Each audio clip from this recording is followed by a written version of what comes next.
Bonsoir à toutes et à tous et bienvenue à cette principale édition de la soirée. Voici les titres. Les observateurs de l'Union européenne sont à Dakar et à compter de ce jour, ils vont suivre l'ensemble du processus électoral. Leur engagement dans notre dossier qui s'intéresse aussi aux critères d'éligibilité d'un candidat à l'élection présidentielle. Et puis en sport, football, la Zambie et la Côte d'Ivoire obtiennent leur ticket pour la finale de la Coupe d'Afrique des Nations 2012. Elles ont respectivement battu cet après-midi en demi-finale le Ghana et le Mali, les temps forts en fin d'édition. Présidentielle du 26 février prochain, qui peut être candidat à l'élection présidentielle, qui ne peut pas l'être? La réponse dans notre dossier qui s'intéresse ce soir aux critères d'éligibilité d'un candidat à la magistrature suprême. Ils sont au nombre de 14. Ousmane Tanordien, Omar Hassimoudia, Doudou Amsatou Sow Sidibé, Abdoulaye Wade, Mordian, Ibrahim Fall, Macky Sall, Cheikh Tidiane Gadio, Moustapha Niass, Cheikh Bamba Dièye, Diouma Diakhaté, Idrissa Seck, Djibril Ngom. Et ils sont candidats à l'élection présidentielle 2012. Avant d'en arriver là, ils ont satisfait certains critères d'éligibilité. Professeur, qui peut être candidat à l'élection présidentielle? Il y a des règles qui sont fixées par la Constitution, par le Code électoral. Parmi ces règles, le critère d'âge, il faut avoir au moins 35 ans. Il faut jouir de ses droits civils et politiques. Il faut être exclusivement de nationalité sénégalaise. Et puis, comment dirais-je, il faut être parrainé. Le mot n'est pas vraiment utilisé, c'est-à-dire qu'il faut être présenté par un parti politique, par une coalition de partis politiques, ou alors, quand on est un candidat indépendant, on a aussi la possibilité de recueillir 10 000 signatures d'électeurs régulièrement inscrits sur les listes. On ajoute à ce filtre-là le filtre de l'argent, c'est-à-dire qu'il faut verser une caution qui est fixée par l'administration. Cette année, ça tournait autour de 60 à 65 millions de francs CFA. Alors, on considère que ce filtre-là n'est pas bon. Certains considèrent cela parce qu'il ne faut pas sélectionner les candidats par l'argent, mais en même temps, on ne peut pas avoir une prolifération de candidatures fantaisistes parce que ça va coûter cher aux contribuables et ce ne sera pas visible. 14 candidats pour un trône. Qu'en est-il des autres dont la candidature a été rejetée? Pour notre part, on s'est contenté de lire les décisions rendues par le Conseil constitutionnel. Ceux qui ont été recalés étaient des candidats indépendants, donc qui n'avaient pas choisi de se présenter sous la bannière d'un parti politique ou d'une coalition de partis, mais avaient plutôt pris la voie de présenter 10 000 signatures. Le Conseil constitutionnel a considéré que ce parrainage, ces signatures n'étaient pas régulières et donc les a recalées. Après une campagne électorale de 21 jours, le 26 février, les citoyens iront aux urnes. Ainsi, ces 14 candidats seront fixés sur leur sort et l'histoire du Sénégal suivra son cours. Je vous le disais aussi en titre, les observateurs électoraux de l'Union européenne sont déployés sur le terrain. À compter de ce jour, ils vont suivre la campagne, le vote et la proclamation des résultats du scrutin. Ce matin, l'équipe a pris l'engagement de faire ce travail dans les règles de l'art, nous dit Abasson. Ils sont au nombre de 18. Ce sont les observateurs de long terme déployés sur l'étendue du territoire sénégalais.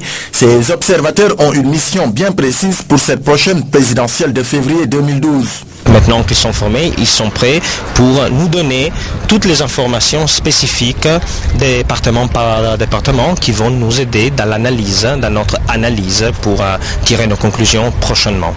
Arrivés il y a quelques jours, ces hommes et femmes de différentes nationalités ont été encadrés dans plusieurs domaines. Ils auront la lourde charge de relayer toute information relative à la campagne en rapport avec les autorités de l'État, de la Sénat, des acteurs politiques, de la société civile, entre autres.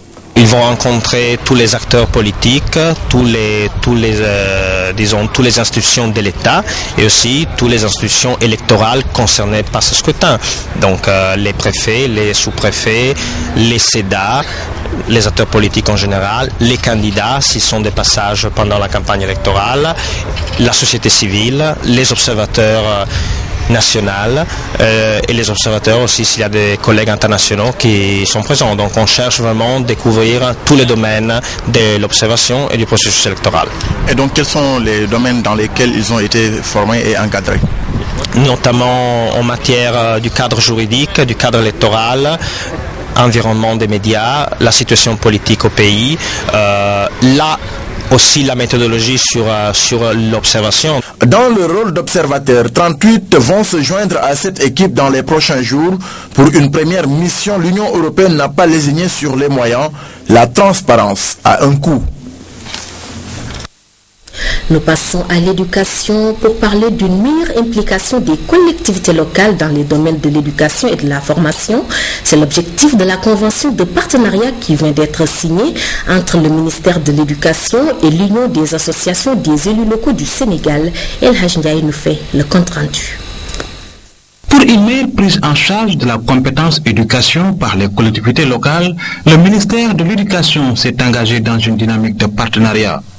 La signature de cette convention est une passerelle obligée pour les autorités scolaires. Les collectivités locales et les ministères en charge de l'éducation et de la formation constituent les acteurs principaux qui doivent nécessairement travailler étroitement compte tenu d'une part de nos missions, statuts et compétences et d'autre part nos responsabilités dans l'atteinte des objectifs du millénaire pour le développement général et celui à l'éducation en particulier.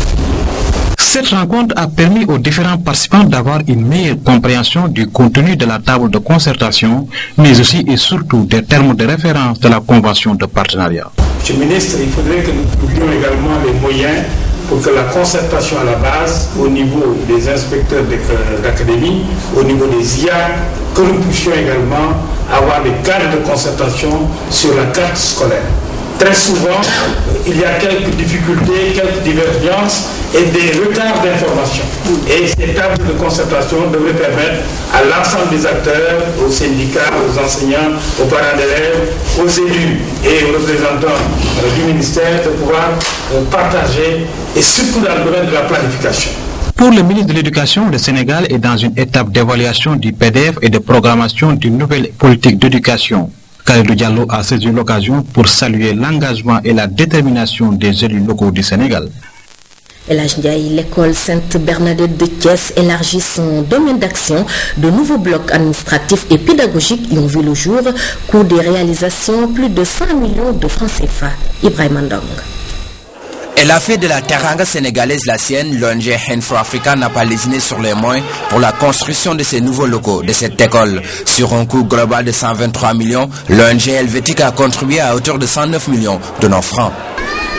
Pour notre association suisse Hand for Africa, la construction d'une école de cette taille constitue à chaque fois un défi important.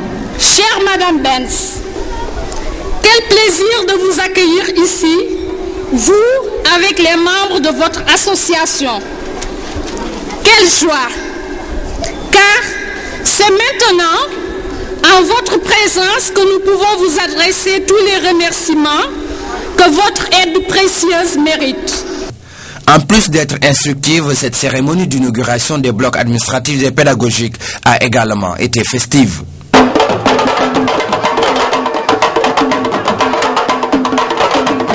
Que faut-il pour faire une belle école, une bonne école? Il faut quelqu'un qui veut apprendre, quelqu'un qui veut enseigner, et un bon enseignement, bien sûr. Il faut une infrastructure, il faut un État qui supporte et qui soutient. Et il faut ce qu'on appelle le fameux coup de pouce.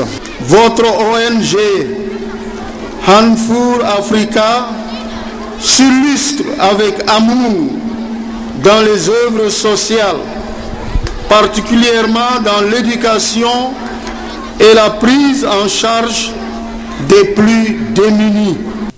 Après avoir rappelé les efforts du gouvernement dans le domaine de l'éducation, les autorités académiques de Thiès sont revenues sur le rôle et la place de l'enseignement catholique. Nous tenons donc à réaffirmer, à saluer cet engagement au service de l'école sénégalaise, au service des enfants de ce pays.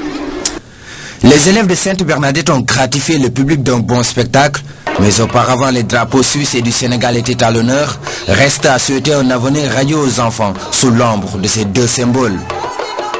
Ibrahim Andong, nous changeons de chapitre pour parler de la délégation à la réforme de l'État et à l'assistance technique qui a un nouveau délégué.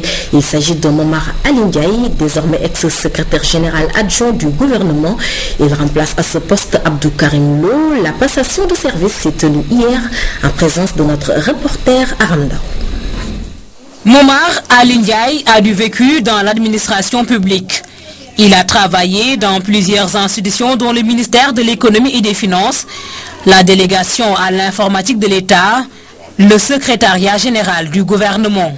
Pour l'ancien du bureau organisation et méthode que je suis, m'a donné l'opportunité à quelques années de la retraite de venir officier au sein de la délégation à la réforme de l'État et de l'assistance publique. C'est m'offrir l'opportunité d'utiliser mon expérience, mon savoir-faire, ma connaissance du secteur. La délégation à la réforme de l'État et à l'assistance technique joue un rôle essentiel dans l'organisation administrative du pays. La structure se félicite d'un certain nombre d'acquis d'ailleurs. Le document appelé schéma directeur à la réforme de l'État en étant, le délégué sortant appelle à sa capitalisation. Ce document a pour ambition de fédérer toutes les énergies en matière de réforme dans l'administration publique par la définition d'une vision commune, à savoir une administration moderne, axée sur les résultats et au service du citoyen. La passation de service s'est déroulée devant l'ensemble des agents de la DREAT. Ils ont exprimé leur disponibilité à accompagner le délégué entrant. En terrain connu, Momar Alindiaï a été conseiller au bureau organisation et méthode, aujourd'hui devenu la DREAT.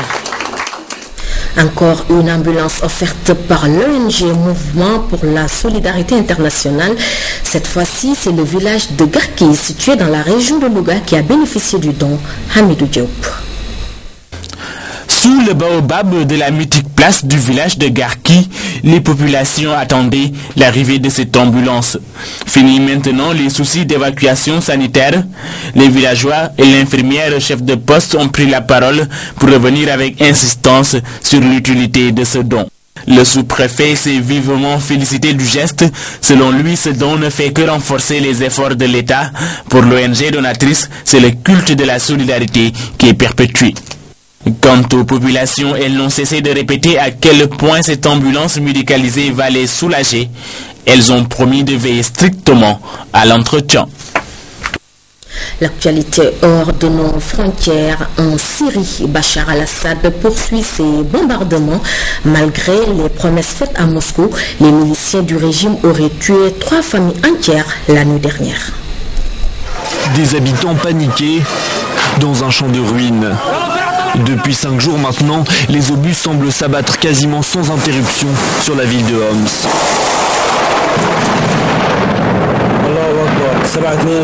Homs, l'un des foyers de la contestation, est désormais en état de guerre civile.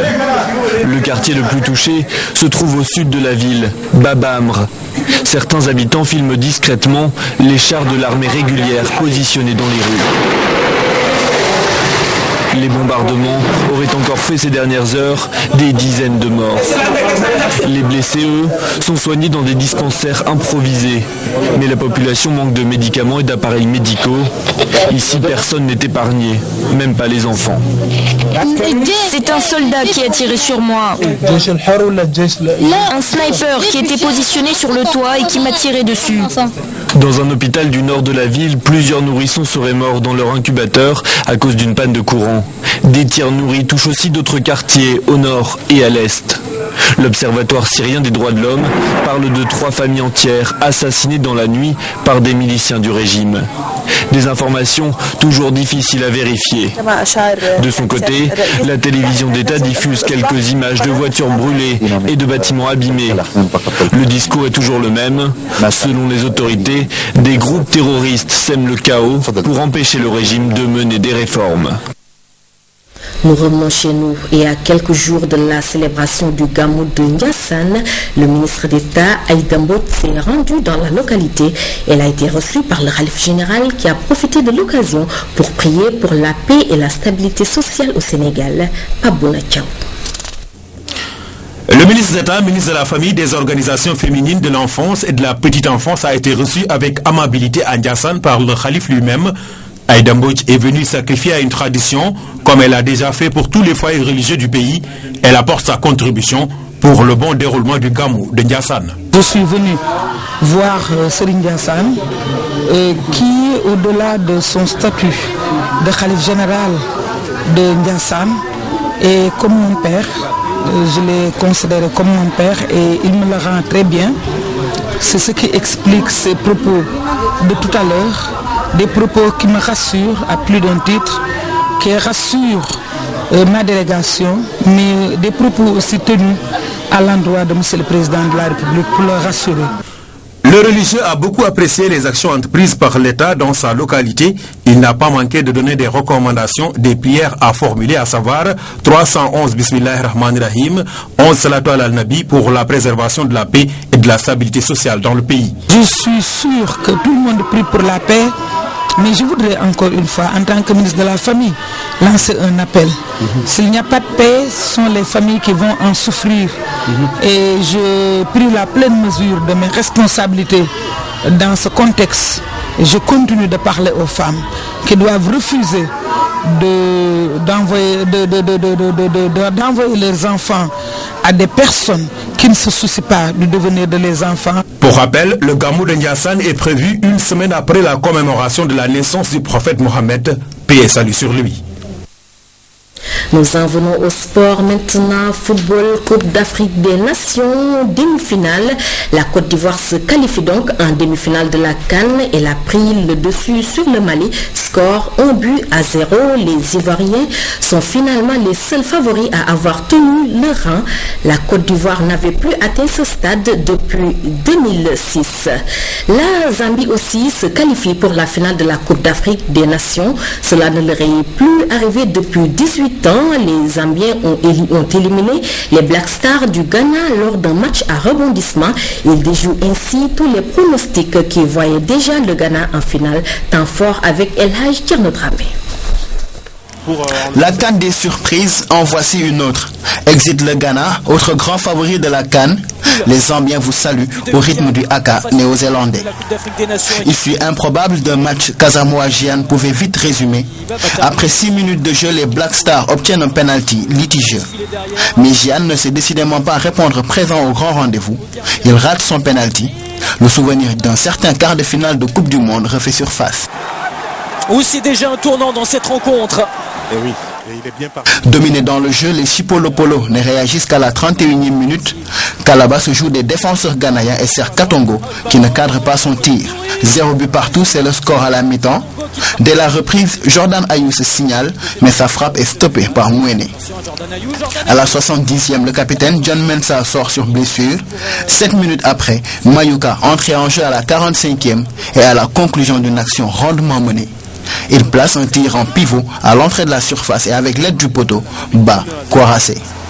C'est contre le cours du jeu, mais attention. Piqués au vif, les Black Stars perdent leur sang-froid. Derek Boateng stoppe irrégulièrement Mayuka qui partait en contre-attaque. Il voit rouge. À 10 contre 11, les Ghanéens tentent le tout pour le tout. Mais ce soir, les Zambiens ont rendez-vous avec l'histoire. L'histoire, c'est une 3e finale après 1974 et 1994. Voilà, c'est terminé pour cette rencontre. La victoire donc 1-0 de la... El Hadj Thierno Dramé, la finale de la Coupe d'Afrique va se jouer ce dimanche à Libreville au Gabon. Elle va opposer donc la Côte d'Ivoire à la Zambie, tandis que le Mali et le Ghana se retrouvent pour la 3e place samedi à Malabo. Un sport toujours, et nous parlons maintenant de Amara Traoré et ses collaborateurs qui sont limogés après le fiasco de Bata, décision prise hier par la Fédération sénégalaise de football à l'issue d'une journée marathon ponctuée par la réunion du comité exécutif. Pour les fédéraux, l'échec à la CAN 2012 est avant tout sportif. L'intérim sera assuré par l'ancien capitaine des Lions Aliou Cissé et Karim Ségué Diouf qui composent le staff technique de l'équipe olympique. Retour maintenant sur le film du limogeage de Amara, c'est avec Pat Birambi Ndiaye. À 10h déjà, c'était le pied de rue au siège de la Fédération sénégalaise de football. Aucun journaliste ne va rater le scoop, puisque dans ces murs se joue l'avenir du football sénégalais. La tête d'un sélectionneur national y est mise à prix. Et plus le temps passe, plus l'attente devient pesante. 8 heures d'horloge et toujours rien. Pas de signe, pas l'ombre de fédéraux divisés sur une question cruciale. Les Échos font état d'une fédération partagée entre le maintien et le départ de l'entraîneur national qui n'a pas atteint les objectifs fixés par les dirigeants. Un peu plus d'une heure après, les choses bougent enfin. Au crachoir, le patron du football sénégalais, Maître Augustin Senghor, donne l'info. Après réflexion, nous avons décidé de mettre un terme à la collaboration avec l'international et ses collaborateurs. Donc pour les objectifs qui n'ont pas été atteints, mais également pour un certain nombre de manquements que nous avons constatés pendant la durée de la compétition et sur lesquels, bien entendu, nous sommes au regret de ne pouvoir nous étendre plus longuement avec vous, parce que je pense que dans ces cas-là, nous sommes en relation contractuelle, nous sommes surtout en relation de collaboration avec des personnes à qui nous devons du respect, qui nous ont donné des satisfactions par ailleurs. Le poste devient vacant. Quid alors du successeur d'Amara? Un collectif s'en charge à la Fédé en procédure d'urgence. Mais en attendant, on met en scène le staff technique de l'équipe olympique, porté par un ancien lion, fierté de 2002, l'ancien capitaine Aliou Cissé, en compagnie du vieux briscard Karim Segadjouf. Et pour la Fédé, il s'agit de ne pas rater le match amical du 29 février à Johannesburg contre l'Afrique du Sud. Et ce match-là, à nos yeux, sera maintenu avec notre équipe nationale, mais nous avons dit que justement les avantages des acquis que nous avons nous permettent aujourd'hui d'avoir des attelages qui sont là en permanence dans toutes les équipes, et pour assurer un intérim, la logique voudrait qu'on se tourne vers les attelages existants qui sont là. Et il y a la date d'avril pour l'équipe olympique qui est déjà en préparation. Ces entraîneurs, pendant que nous étions à Bata, étaient ici en préparation avec l'équipe olympique, et on s'est dit que le plus simple pour gérer ce match, c'est de leur demander, eux, bien sûr on va le faire tout à l'heure, de pouvoir amener cette équipe. La page Amara est tournée, l'ère de la reconstruction semble prendre une autre tournure. Un éternel recommencement, à 6 mois des prochaines échéances, le temps presse et il faut vite rebondir. Et voilà qui met fin à cette édition. Merci de l'avoir suivi. Retrouvez Maïmouna Ndir juste après pour le journal de la campagne. Merci de votre fidélité. Bonsoir.